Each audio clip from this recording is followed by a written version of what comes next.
I consider it my job to monitor the higher ed landscape and keep my eyes on the horizon, watching for indicators of long-range change for the sector. One announcement last month that should really be on your radar comes from LinkedIn, the professional social networking platform that boasts more than 250 million users worldwide.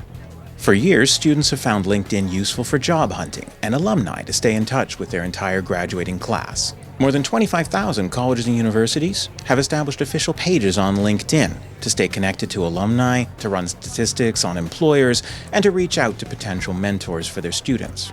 Last year, LinkedIn introduced university rankings based on the career performance of recent graduates. LinkedIn made it easy for students to add educational experience to their profile through a single button.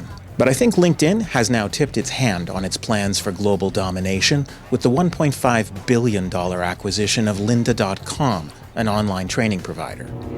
Today, LinkedIn is excited to announce our acquisition of lynda.com. We're going to digitally map the global economy. Okay, so like Facebook's social graph or Google Earth, but for the world's economy.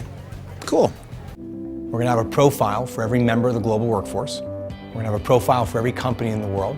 We're going to have a digital representation of every job and every skill required to obtain those jobs offered through those companies. We're going to have a digital presence for every higher educational organization and university that enables people to obtain those skills. And we want to make it easy for every individual, every company, and every university to share their professionally relevant knowledge. That sounds like a very clever business model, to crowdsource the development of data banks on employers, employees, and institutions, and then to sell advertising back to anyone who'll pay for it. I think LinkedIn needs a motto like Google's: don't be evil. Our vision to create economic opportunity for every member of the global workforce. The hope is that we can lift and transform the global economy. That's a relief. I would have expected LinkedIn would be looking for a return on investment, but they're looking at it as a donation to raise developing nations from poverty and to get the unemployed back to work. But wait a second, they didn't need lynda.com to do all of that. Why did they need thousands of online courses?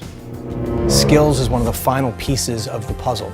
It's not enough to just standardize the data around the skills required to obtain a role. It's also important that we can actually help people obtain those skills themselves.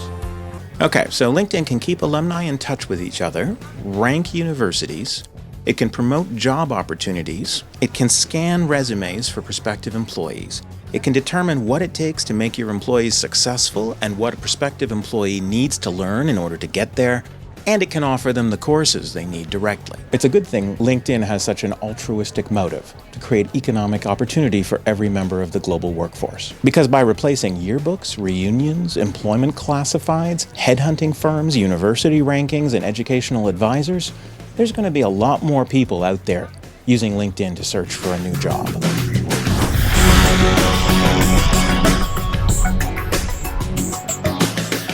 Once again, we are out of time. Thanks for taking 10 with me.